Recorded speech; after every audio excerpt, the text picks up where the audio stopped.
Nous revenons sur le communiqué du gouvernement de la République du Mali suite à cette résolution. Le gouvernement de la République du Mali salue l'adoption à l'unanimité par le Conseil de sécurité des Nations Unies de la résolution 2085 du 20 décembre 2012 présentée par la France et relative à la situation au Mali. Il accueille favorablement le déploiement de la mission internationale de soutien au Mali MISMA, chargée d'aider les autorités du Mali à reconquérir les régions du nord du pays, contrôlées actuellement par des groupes armés, extrémistes et terroristes, et à combattre la menace posée par Al-Qaïda au Maghreb islamique AQMI, le MUJAO et les groupes y affiliés. Le gouvernement de la République du Mali apprécie le fait que le Conseil de sécurité ait mis l'accent sur les violations flagrantes des droits de l'homme dans les régions nord du pays et la destruction de sites culturels et historiques à Tombouctou et son corollaire de déplacement des populations aussi bien à l'intérieur qu'à l'extérieur du pays.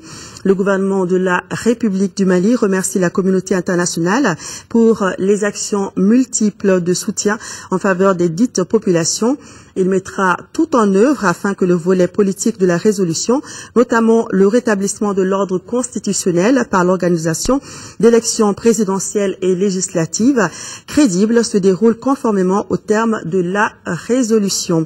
Le gouvernement de la République du Mali se réjouit des dispositions de la résolution demandant aux États membres, y compris à ceux de la région du Sahel, de fournir des contingents à la MISMA pour lui donner les moyens de s'acquitter de son mandat et un appui coordonné notamment sous la forme de formation militaire, de fourniture de matériel de renseignement et d'appui logistique. Le gouvernement de la République du Mali exprime sa profonde reconnaissance